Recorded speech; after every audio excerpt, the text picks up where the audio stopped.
We begin this news hour with the war in Ukraine. In the midst of it, Russian and Ukrainian prisoners of war are being reunited with their families after Turkey brokered an exchange of hundreds of soldiers. For Ukraine, those freed include more than 100 members of the Azov battalion, hailed as heroes for mounting stiff resistance at the steelworks plant in Mariupol. In return, Ukraine sent back 55 Russian fighters and a pro-Russian Ukrainian politician who was facing treason charges. In a separate deal negotiated by Saudi Arabia, 10 foreign fighters, including 5 British nationals held by Russian-backed forces, were also released. Our chief correspondent, John Cookson, has the story. Amid rising tensions, the prisoner swap between Ukraine and Russia was unexpected. Among them, 215 commanders of the Azov battalion, seen here being welcomed by President Zelensky by video link. For weeks, these shattered men led the resistance in the city of Mariupol, holed up in bunkers and tunnels under the giant Azovstal steelworks. They're heroes in Ukraine. As part of the deal, Ukraine freed the pro-Russian Ukrainian politician Viktor Medvedchuk. He was facing treason charges, allegations he strongly denied. Also heading home, 5 Britons held by Russian-backed forces in eastern Ukraine. Their release brokered in part by Saudi Arabia's de facto leader Mohammed bin Salman. Aidan Aslin, John Harding and Sean Pinner were captured while fighting with Ukraine forces. Aslin and Pinner had been sentenced to death in what observers said was a sham trial. But despite the cordiality of the massive prisoner swap, the war in Ukraine rages on. Russian action roundly condemned by the Ukrainian president at the UN General Assembly. The crime was committed against the dignity of our women and men.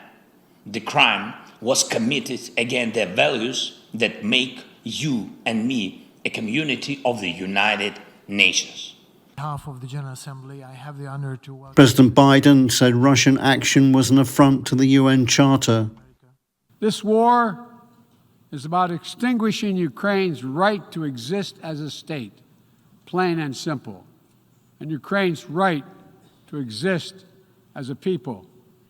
Whoever you are, wherever you live, whatever you believe, that should make your blood run cold. In Russia, police have arrested hundreds of protesters rallying against the Kremlin's decision to call up thousands of extra troops to fight in Ukraine. Human rights groups put the total at more than 1,300, with the largest numbers arrested in St. Petersburg and Moscow.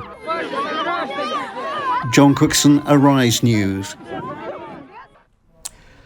Well, in a moment, we'll be speaking with the author of that report, our chief correspondent, John Cookson, on those growing protests in Russia and events at the United Nations in New York. But first, let's cross live to Ukraine's capital, Kyiv, and speak to AP correspondent John Gambrell. Good to see you, John. Let's start with that prisoner exchange. How significant is it? It's a pretty significant exchange, particularly for Ukraine. Now, over the last couple of weeks, the Ukrainians had really been trying to put more pressure on Russia to release those fighters who had fought in Mariupol at the Azovstal steel plant. Now, those fighters had been really targeted by the Russians since the start of the war. You have to keep in mind that when President Putin made all these denazification claims, the first thing that he pointed at was this Azov battalion, which had fought tooth and nail to hold on to that steel mill with those labyrinth of underground tunnels for months, and they really stopped the Russians' westward advance into Ukraine. Now, after they were captured, there were thoughts that there were going to be show trials. There were cages constructed in Russian-occupied territory to have this trial, but ultimately the trial didn't happen, and we've seen this exchange for those Russian troops, the Ukrainian former oligarch, as well as others, to Russia in exchange for these some 100 Azov fighters. One thing to keep in mind, though, the leaders of the Azov fighters are still going to stay in Turkey. It just goes to show how much the Russians fear these Azov fighters, their leaders, and the fact that they don't want them back in Ukraine. The deal calls for them to remain in Turkey until the end of the war, but as of right now, the end of the war is anyone's guess when that'll be. And as you mentioned there, the success of this prisoner swap was brokered by Turkey and to some extent Saudi Arabia. Do we know if these were negotiations that had been conducted over several months, or was this something that all came together recently? You know, that's a really excellent question, Charles, and that's one that everyone is asking right now. What exactly the terms, how these negotiations were carried out? We do know that they involve Turkey, President Erdogan there, who has been sort of trying to organize some sort of response to the war. You got to remember that Erdogan and Turkey were the ones that came up with this Black Sea route for them to get the grain out of Ukraine. And we also saw Saudi Arabia involved, which is somewhat of a surprise considering that Saudi Arabia hasn't taken that much of an active influence or stake in the war so far. Saudi Arabia and the rest of the Gulf Arab allies of the United States have been very careful not to criticize Russia. They've, over the last couple of years, also made stronger military as well as economic ties with Moscow. So also very interesting to see Saudi involved as well, Charles. So, I mean, conciliatory moves, I suppose, with this exchange of prisoners, John. About 55 Russians swapped for more than 200 Ukrainians. I mean, is this a victory for Ukraine?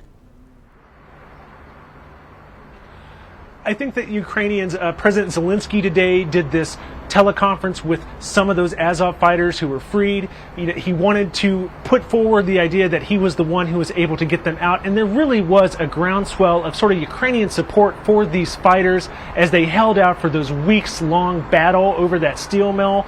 And you know, there was pressure on Zelensky ever since they were captured to try to win their release, pushing through different international organizations like the Red Cross, the United Nations, and now it seems like what the Russians really wanted was this prisoner swap. And I wonder what the latest on the ground is, John, in terms of the fighting in Ukraine and the progress of that counter-offensive, especially viewed against the backdrop of President Putin's call, rather, to mobilize 300,000 more fighters. That's right, Charles, and it's really all tied together. Everything that we've seen in the last couple of days appear to be a direct response to the counteroffensive.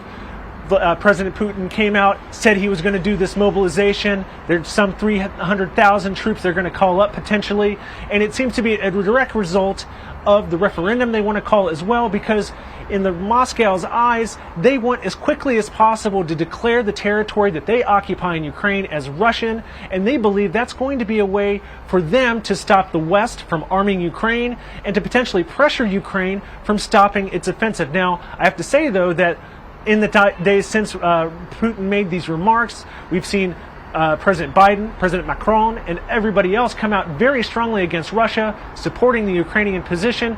And we've heard the Ukrainians themselves say that they're going to continue to fight, despite these sort of bellicose threats that we've heard from President Putin, including raising the specter of nuclear warfare. Okay, John, I want to thank you very much indeed. In spite of the gremlins, we got there in the end. John Gambrell is the AP correspondent, and he was talking to me there from the Ukrainian capital, Kyiv.